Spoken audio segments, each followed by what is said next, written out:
तो गाइस, तो कैसे हैं आप सब लोग। आई होप सब लोग अच्छे ही होंगे।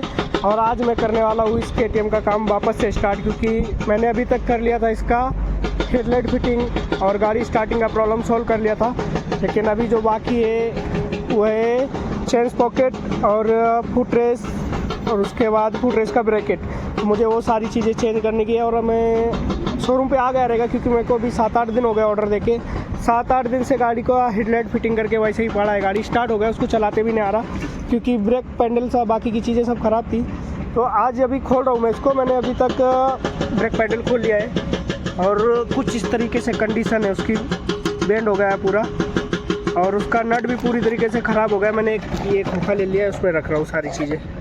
नट बेंड हो गया है, इसके वजह से नट खोलते टाइम में से ये ब्रेक का जो पंप है उससे ऑयल आ गया है। अभी ये पार्ट मेरे को चेंज करने का है, तो पहले इसको लगाऊंगा। अगर टाइम आया तो मेरे को पंप भी चेंज करना पड़ जाएगा, लेकिन अभी फ़िलहाल की कंडीशन में तो मुझे ये चीज़ खोलनी है। खोल लेता हूँ, शायद अगर नहीं चेंज करना पड़ेगा तो नहीं करूँगा। और इसको खोलने के लिए अभी ये तीनों नट खोल लूँगा मैं, और इसके साथ साथ ही स्पॉकेट चेंज कर लूँगा। स्पॉकेट चेंज कर लूँगा। यहाँ पे मैकविल में क्या डैमेज है वो भी खोल के तुरंत चेक कर लेता हूँ, नहीं तो इसको भी क्लियर करा के ले आऊँगा। अभी नासिक जा रहा हूँ तो। और ये सारी फुट रेस तो चारों भी चेंज करने ही है। तो अभी एक बार खोल रहा हूँ तो एक बार में सब क्लियर कर लेता हूँ। मतलब अभी गाड़ी होने ही वाली है। और नॉर्मल पार्ट बोले तो जैसे कि मुझे ये बिल्ली का और ये चेंज करने का है, ये वाला मरगार्ड का चेंज करने का है, ये चीज़ चेंज करने की है। तो ये सब चीज़ें अभी मेरे पास अवेलेबल नहीं है।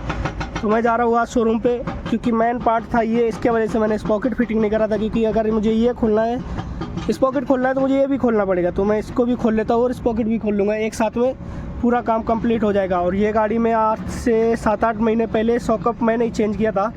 इसका 8,000 रुपये प्राइस था। तो ये सॉकअप मैंने ही बिठाया हुआ है ओरिजिनल कंपनी से। और ऑयल चेंज करना है, ऑयल रह गया। अभी बाकी की सर्विसिंग बोले तो बाकी है, क्योंकि मुझे ये पैनल वगैरह जब खोलूँगा ना, तो एयर फिल्टर और फ्यूल फिल्टर ये सारी चीज़ें चेक कर लूँगा। फ्यूल फिल्टर तो साफ़ कर लेता गाड़ी चालू करने में, तो कुछ दिक्कत नहीं है। अभी ये पैनल और इंजन ऑयल फिल्टर ये सारी चीज़ें चेंज करना बाकी है। तो कुछ इधर से दोनों इंडिकेटर, उसके बाद यहाँ पे ये चीज़ लेके आ गया हूँ मैं, जो गियर का पैडल है वो भी ले आया हूँ। यहाँ से शिफ्टर भी ले आया हूँ। सबसे ये खाली फिटिंग करना बाकी है, क्योंकि अभी स्पॉकेट फिटिंग करना था तो किया नहीं अभी तक। ये खोल रहा हूँ मैं, तो खोल लेता हूँ स्पॉकेट, उसके साथ ही खुल जाएगा और उसके बाद दिक्कत नहीं आने वाली है। अभी खोल लेता हूँ, फिर देखते हैं। तो मैंने जो स्टैंड पार्सल किया था वो गया है और मैं मतलब काम भी चालू किया था गाड़ी का इसका, और उसमें अभी ये स्टैंड आ गया, तो अब मुझे और सरल जाएगा। स्टैंड पे लगा लूँगा गाड़ी। ये जो पार्ट मैंने कल आधा ही खोल पाया था, क्योंकि मेरे पास ये 14 नंबर की जो यहाँ पे सॉकेट है वो मेरा दोस्त ले गया था, मेरे पास लगा थी नहीं। तो आज उसने सुबह दिया, तो मैंने इतना खोल लिया था। और उसी टाइम पे मुझे स्टैंड वाले का फ़ोन आया, तो ये स्टैंड आ गया। अभी इसका स्टैंड का अनबॉक्सिंग करूँगा और इसको गाड़ी में लगाऊँगा। पहले अब टायर खोलूँगा पीछे से और फिर काम चालू कर देता हूँ। अभी कुछ दिक्कत नहीं है। अभी इस स्टैंड की ओपनिंग कर लेता हूँ, से यहाँ से खोल डालता हूँ उसको, और फिर उसके बाद गाड़ी लगाएंगे स्टैंड पे और काम चालू कर देंगे, तो ज़्यादा सही जाएगा मेरे को। क्योंकि स्टैंड नहीं था तो कोई भी गाड़ी आती थी, अब स्पोर्ट बाइक, जो भी स्पोर्ट बाइक आती जिसमें मेन स्टैंड नहीं होता, वो गाड़ी करने में कोई प्रॉब्लम नहीं आता था। हर बार का है, तो इसलिए मैंने ये स्टैंड मंगा लिया है। नासिक पूरा नासिक ढूंढा कि इसके पास भी नहीं था, तो ऑनलाइन ऑर्डर किया था। और इसका प्राइस गया मेरे को 2300 रुपये का गया, 2354 रुपये का। तो मतलब काम की चीज़ है, ऐसा नहीं है कि फालतू पैसे चले गए। अभी खोल लेता हूँ पहले।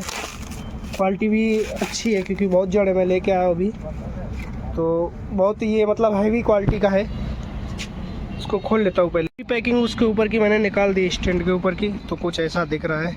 और मुझे ऐसे करके ऐसा लगाना रहेगा, लेकिन इसमें जो एडजस्टेबल नहीं है, ये चीज़ जो एडजस्टेबल रहता है वो एडजस्ट करने के लिए नहीं है। इसमें नट बोल्ट जैसा ये रहता है। अभी ये पिन दिया गया है, शायद पिन निकाल के करना पड़ेगा मुझको, वो एडजस्ट या नट बोल्ट का क्या सिस्टम है वैसा। मैंने तो KTM के लिए मंगाया, तो अगर आ गया तो डायरेक्ट लगाएंगे, नहीं आया तो फिर वो एडजस्ट का सिस्टम देखना पड़ेगा क्या है क्या नहीं। देखता हूँ लगा के। टेस्ट करने के लिए थोड़ा अलग सिस्टम है ये, जो यहाँ पे स्प्रिंग दिया है, और ये पिन भी बहुत हैवी क्वालिटी का है। खाली मुझे इसको ऐसे दबाना है, यहाँ से ऐसे दबाएंगे और मुझे जो सेटिंग लगेगी उसमें से ये पिन निकाल के वहाँ पे होल दिया है उसमें लगा लेंगे। तो दोनों साइड का सेम वैसे ही प्रोसेस रहेगा। अभी देखता हूँ लगा के, अगर ऐसे ही कंप्लीट आ गया तो वैसे ही फिर लगाता हूँ गाड़ी स्टैंड पे, नहीं आया तो फिर मुझे वो करना पड़ेगा, और करना तो शायद पड़ेगा क्योंकि गैप बहुत कम दिख रहा है। अभी लगा ली गाड़ी स्टैंड पे, मतलब ज़्यादा दिक्कत नहीं आई, खाली सेटअप थोड़ा सा यहाँ से जो है ना, मुझे एक पिन अंदर और बाहर निकालना पड़ा और लग गई।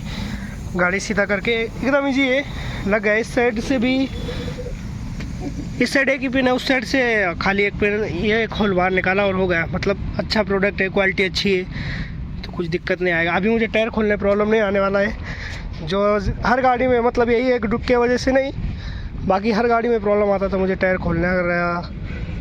कभी जैक लगाता था वो पंचर वाला, तो हमेशा अभी उसका काम चालू है तो मुझे जैक देना पड़ जाने का, तो अभी प्रॉब्लम नहीं आएगा। अभी प्रॉब्लम नहीं आएगा क्योंकि क्या मेरे पास है स्टैंड और खोलने कुछ दिक्कत नहीं है। अभी फटाक से खोल लेता हूँ मैं इसको, और पहले टायर खोल लेता हूँ फिर ये पार्ट खोलूँगा। तो अभी काम करने भी में अच्छा लगने वाला, मज़ा आने वाली है। चलो काम चालू करते हैं। अभी मैंने इसका टायर खोल लिया है और इधर से फुटरेस्ट का ब्रैकेट भी खोल लिया है, तो मतलब पूरी चीज़ें खोल ली है। और टायर खोलने में बहुत ही ज़्यादा मतलब कुछ दिक्कत नहीं है, एकदम सरल काम हो गया मेरे लिए स्टैंड से।